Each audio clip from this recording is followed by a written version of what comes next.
Un bonhomme, un avraire qui étudie la Torah, etc., lui, à ses heures de pause, il est agent immobilier. Il passe des coups de fil. Il passe des coups de fil et il fait les rencontres. 1 heure de temps dans la journée, c'est son travail. Lui, il n'a pas besoin de gagner beaucoup, parce que lui, ils vivent... Écoutez bien l'histoire. Il appelle un mec, il dit écoute, j'ai un truc pour toi, tu m'avais demandé un truc comme ça, une villa, 3 étages, etc.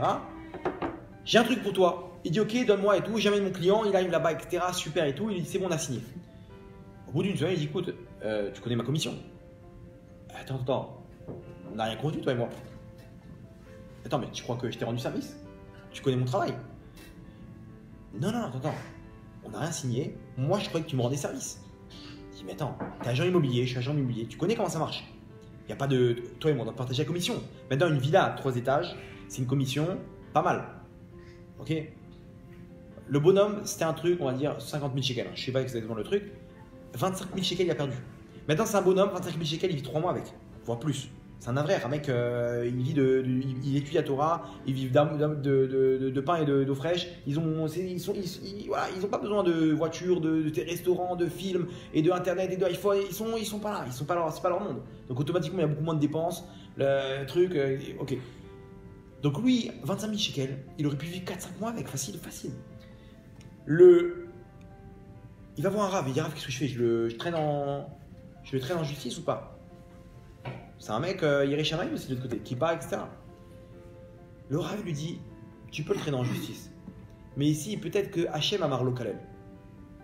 C'est-à-dire, Rav, tu crois qu'Hachem, quand il a décidé de t'oublier, de te faire zapper l'histoire de faire signer ces stam, ici tu devais perdre 25 000 shekels. C'est pas ton argent, c'est pas ton argent. Il dit mais Rav, mais c'est dur ce que vous dites. Non, c'est le émettre. T'es pas capable, c'est en ton droit.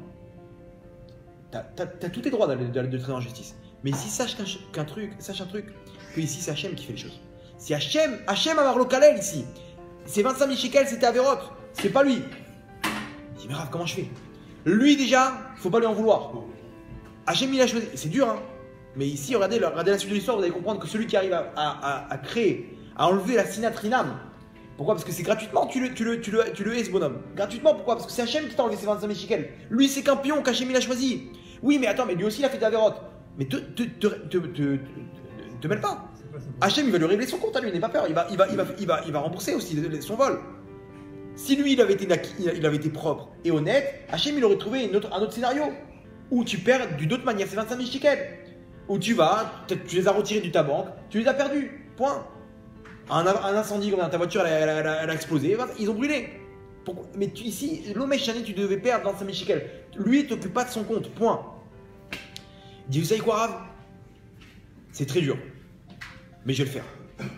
Et le bonhomme, il est tombé malade pendant 10 jours, cloué au lit, à cause de la douleur qu'il avait, que son Yitzhara lui rentrait. Il dit, regarde ce bonhomme, ce qu'il t'a fait, comment il t'a arnaqué. Et lui, il dit, non, c'est Hachem qui m'a enlevé. C'est mes Averot qui m'ont causé ça. Et il faisait tchouva, mais il n'arrivait pas, c'était en travers de la gorge. En travers de la gorge, et quand bien même, il disait Hachem, regarde Hachem, c'est dur, je comprends que j'ai mon Yitzhara à Hachem. Hachem, il comprend. Aval bechol zot Hachem. Animochel, parce que je sais que c'est pas lui. Je le pardonne. Même si c'est dur, dans mon cœur, j'ai la cicatrice, si, ne lui fais rien. C'est pas lui. C'est mes Averot. C'est-à-dire qu'ici, on ne parle pas que le bonhomme Belev Shalem, il va pardonner. On ne parle pas, c'est impossible.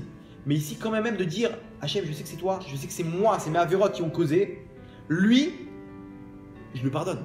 De dire ça, même si dans ton cœur, tu n'y penses pas, c'est déjà une madriga. Regardez la suite et vous allez voir comment Hachem, quand tu arrives à faire ça, là, il a enlevé la sinatrinam. Sinatrinam, il a enlevé de son cœur. Enfin, c'est encore, la cicatrice est encore là. Ça va prendre du temps avant de se refermer. Mais en tout cas, il est parti le voir, mieux que ça. Il est parti le voir et lui dit écoute, tu sais très bien qu'il y a entre toi et moi 25 000 shekels. Je te pardonne. Un jour, tu arriveras à prendre conscience de ça. Viens me voir. Tu veux me faire cadeau de 25 000 shekels? Bah, ou rabat. Mais ici, tu me dois plus rien. D'accord? Pourquoi? C'est bon. Par contre, c'était à l'aube de Rosh Hashanah. Je te pardonne, n'aie pas peur. Il est parti, imaginez-vous les boules qu'il avait. Il est tombé malade de ça. Pendant 10 jours, cloué au lit. Sa femme lui dit ça y est, avec combien? C'est bon, continue, avance. T'inquiète pas, Hachem, il va trouver quelqu'un d'autre pour nous donner l'argent, n'aie pas peur. Si c'est prévu à Rosh Hashanah, c'est prévu à Rosh Hashanah. Sans ces 25 000 shekels, tu auras ce qu'il faut. Arrête de t'inquiéter pour la parnassa. Ça y est, daï. Enfin, la femme, des fois, elle ressent les choses comme ça. Elle dit, t'as raison, ma chérie. C'est quoi? Ça sert à rien de s'en prendre truc sur le passé, on va pas se morfondre sur le passé. C'est ma vérote, capara ta vos notes, c'est bon. Il s'est levé, il est retourné au collège étudier. Ça pose, maintenant il revoit un peu ses contacts, machin, il essaie de voir dans quoi il peut travailler maintenant, qui, quoi, comment. Il refait son répertoire, quoi. Il sort dans la rue pour rentrer chez lui pour aller manger. Dans la rue, il rencontre un mec, il lui dit, dis-moi, je viens de finir un bâtiment, ok, pour des bureaux. Est-ce que tu connaîtrais quelqu'un qui serait prêt à acheter des bureaux? Il dit, écoute, je vais voir ce que j'ai dans mon répertoire, je te tiens au courant. Il note son numéro de téléphone. Qui c'est qui travaille en tant qu'agent immobilier? Écoutez bien la suite. Il continue sa route sur la même rue. Il rencontre quelqu'un qui lui dit, dis-moi, t'as pas dans ton répertoire un mec qui vend des bureaux? Il dit, peut-être. Je vais voir dans mon répertoire, je vais voir ce que je peux faire pour toi. Tu cherches quoi? Tant de mètres carrés, machin, etc. Un truc d'arrouf. J'ai besoin pour faire du forex. Un call center. Non, j'ai besoin d'arrouf. Il lui dit, ok, je vais voir ce que j'ai. Il rappelle dans l'après-midi, j'ai un mec pour toi et un bureau. Par contre, il faut qu'on signe un petit contrat. Il n'a pas fait l'erreur. Vadaï, viens, il lui ramène dans sa voiture. Tiens, signe ici. Ok. Il part, l'autre il appelle, j'ai quelqu'un pour toi, il veut visiter les bureaux. Ok. Ils font le rendez-vous. Magnifique, c'est ce qu'il me faut, combien ça coûte, machin, etc. C'est pas une villa à 3 étages. Des bureaux, c'est x10. Le bonhomme, combien il a récupéré? Il a récupéré une commission de 300 000 shekels. 300 000 shekels. En combien de temps? Dans la même rue. Une personne, une deuxième personne. Il a perdu 25 000 shekels. Hachem lui dit, c'est moi le patron.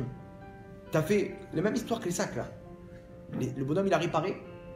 Vadaï que ces 25 000 shekels, il avait des avérotes qu'il a réparé 1 tonne d'avérotes avec ça. Parce que la douleur de réparer ça, de subir un truc comme ça, c'est terrible. Surtout quand c'est ta part ça. Maintenant il a vu Hachem ici. Hachem lui dit, ah t'es avec moi.